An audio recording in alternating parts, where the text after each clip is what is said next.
अगर एमडीकेट सिर्फ hard work से क्लियर होता तो आज बहुत ज़्यादा स्टूडेंट जो हार्ड वर्क करते हैं उनका एमडीकेट क्लियर हो जाता है, लेकिन इस तरह नहीं होता। बहुत ज़्यादा हार्ड वर्किंग स्टूडेंट को आपने देखा होगा कि वो एमडीकेट में रह जाते हैं।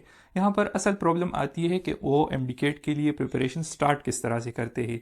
अगर मैं 2026 में एमडीकेट के लिए प्रिपेयर करता तो मेरी कुछ ये स्ट्रेटजी होती, और ये एक सिंपल सी स्ट्रेटजी है, कोई भी स्टूडेंट इसको फॉलो कर सकता है, चाहे वो प्रेश हो या फिर रिपीटर हो। सबसे पहले मैं अपने टेक्स्ट बुक को क्लियर करता। अब टेक्स्ट बुक से मेरा क्लियर करने का क्या मतलब है, मैं अपने कॉन्सेप्ट्स क्लियर करता। अब कॉन्सेप्ट किस तरह से क्लियर करते हैं, स्टूडेंट के दरमियान ये कन्फ्यूजन रहती है, मुझे तो थी ये कन्फ्यूजन कि मैं अपने कॉन्सेप्ट किस तरह क्लियर करूं। मेरे जहन में ऐसा क्या आए कि मुझे लगे कि मेरा कॉन्सेप्ट क्लियर हो गया है। तो आज या मैं अपने कॉन्सेप्ट किस तरह से क्लियर करता, मैं टीचर से लेक्चर लेता। अगर उससे पहले मेरे पास कुछ टाइम होता तो मैं बुक रीडिंग करता और उसके बाद लेक्चर लेता, और लेक्चर के बाद फिर से बुक रीडिंग करता। तो मेरे लिए बहुत ज़्यादा पॉइंट्स जो है वो एक दूसरे से कनेक्ट करने आसान हो जाते थे कि पहले लेक्चर में आपका कॉन्सेप्ट 50 to 60% क्लियर हो जाएगा। अगर दूसरी मरतबा आप रीडिंग करें वगैरह और क्वेश्चंस ईटीसी करें तो फिर आपका कॉन्सेप्ट 80 to 90% एक टॉपिक पर क्लियर होगा। इस तरह नहीं है कि सिर्फ लेक्चर लेने से और बुक रीडिंग से आपका कॉन्सेप्ट क्लियर होगा, नहीं। लेक्चर लेने के बाद मैं क्वेश्चंस करता, बुक के जो पॉइंट्स होते वो मैं क्लियर करता, और इसके बाद मैं नोट्स बनाता। नोट्स बनाने के लिए मैं क्या करता कि सबसे पहले नोट्स को मैं इस तरह सिंपल बनाता कि जब मैं उसको रिवाइज करूं, एक तो मुझे आसानी हो उसको रिवाइज करने में, और दूसरा वो मैं इस तरह से बनाऊं कि जब मैं उसको रिवाइज करूं तो इस टॉपिक में जो कॉन्सेप्ट हो वो मेरे जहन में उसके साथ आए, वरना नोट्स बनाने का फिर इतना खास फायदा नहीं होता। इसके अलावा वो पॉइंट्स मैं अब हाईलाइट करके नोट्स में लिखता था जो मुझसे याद नहीं होते थे, और जो पॉइंट्स मुझे याद हो, जिस तरह कुछ इस तरह पॉइंट होते हैं जो हर वक्त एक बंदे को याद होते हैं, तो वो नोट्स में लिखने की इतनी ज़्यादा ज़रूरत नहीं है।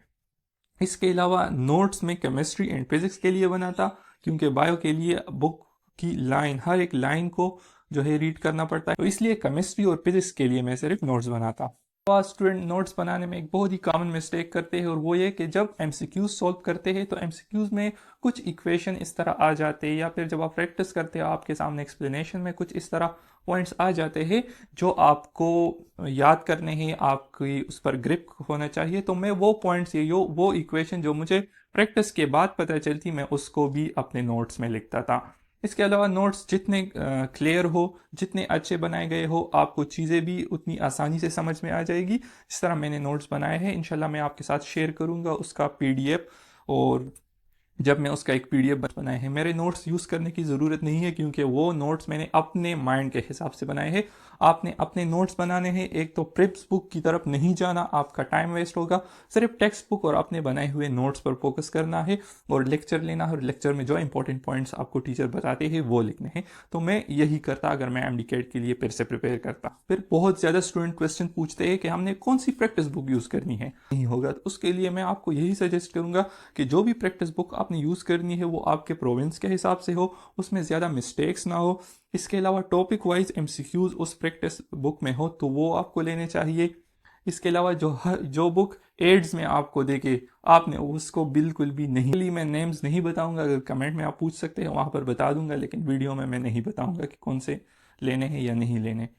इसके अलावा अपने प्रोविंस के टॉप के प्रैक्टिस बुक जो ज़्यादातर स्टूडेंट यूज़ करते हैं वही आपने भी यूज़ करने हैं, क्योंकि ज़्यादातर वही जो है अच्छे होते हैं। एमसीक्यूज़ की एक्सप्लेनेशन जब आती है तो वो उस बुक में अच्छे से हो तो वो आपको लेना चाहिए। अगर एक्सप्लेनेशन गलत हो या इतनी ख़राब एक्सप्लेनेशन लिखी हो तो आपको समझ भी ना आए, तो फिर आपको वो नहीं लेने चाहिए। इसके अलावा जब भी आप कोई प्रैक्टिस बुक ले तो पहले से किसी बंदे ने यूज़ किए हो तो फिर उसके बाद आप भी यूज़ करें, अगर वो आपको सजेस्ट करे। अगर उसका एक्सपीरियंस बुरा रहा तो आपने भी यूज़ नहीं करने। और अगर ये एक ऐसा बंदा होना चाहिए जिसे आप पर्सनली जानते हो, जो आपका भला चाहे। इस तरह नहीं कि किसी एकेडमी ने उसको पैसे दिए हो और वो ये आपको कहे कि ये बुक दूसरों को रिकमेंड करे या फिर इस तरह, तो ये इससे आपने अवॉइड करना है। इनकी बात की जाए तो रूटीन दो तरह के स्टूडेंट्स होते हैं। एक होते हैं फ्रेश स्टूडेंट, या फिर वो स्टूडेंट जो इम्प्रूवमेंट कर रहे हैं और साथ में एमडीकेट भी देंगे।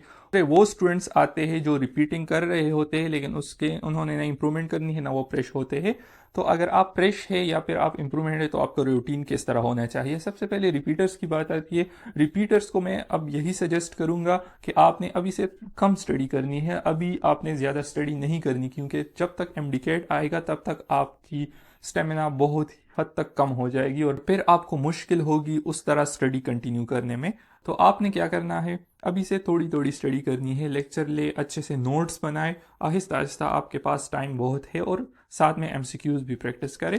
लेकिन पहले पेज में आपने जो है कॉन्सेप्ट अच्छे से क्लियर करने हैं, फिर दूसरे पेज में जब आप रिवीजन भी कर रहे हो तो उसके साथ प्रैक्टिस एमसीक्यूज ज़्यादा करने हैं।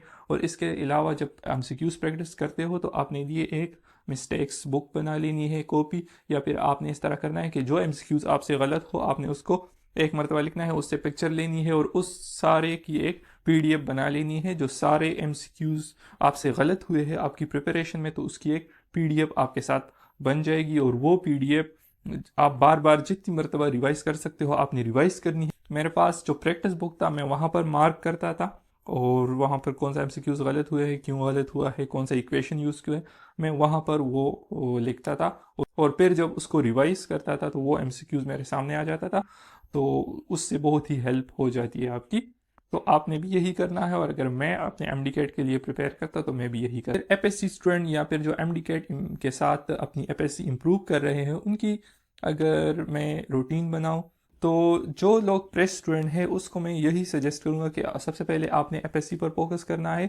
आपकी एपीएससी पहले आती है और आपकी एमडीकेट बाद में आती है।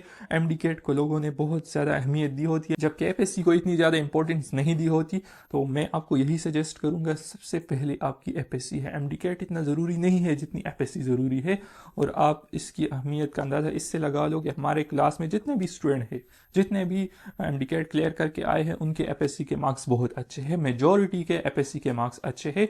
और अगर कोई भी एपीएससी के मार्क्स ख़राब हो करके भी आया है ना, तो उसका एमडीकेट में बहुत ज़्यादा स्कोर है, ये आपने देखना है। तो एमडीकेट में ज़्यादा स्कोर करना मुश्किल है, लेकिन एपीएससी में अच्छे मार्क्स लाना आसान है अगर आप उसके लिए स्टडी करें। तो प्रेस स्टूडेंट अपने एपीएससी पर फोकस करें और थोड़ा टाइम अपने एमडीकेट को दे, 1 या 2 घंटा आपने एमडीकेट के लिए स्टडी करनी है। और इसके बाद जो लोग एमडीकेट के साथ एपीएससी को इम्प्रूव कर रहे हैं तो उसके आसान है, वो भी अपनी स्ट्रेटजी उन रिपीटर की तरह रखे। स्टार्ट में आपने कम स्टडी करनी है और बाद में जितना स्टडी आपसे हो सके करनी है। स्टार्ट में मैं क्यों ये कह रहा हूँ कि आपने स्टडी कम करनी है, क्योंकि फिर आप बोर हो जाओगे। एमडीकेट के टाइम आप इतनी ज़्यादा थक चुके होगे या फिर आपसे स्टडी नहीं होगी ऐसे। तो अभी से आपने स्टडी कम करनी है, एमडीकेट से 2 मंथ्स 3 मंथ्स पहले फिर आपने स्टडी बढ़ा देनी है। नेक्स्ट वीडियो में मिलते हैं। अल्लाह हाफिज़।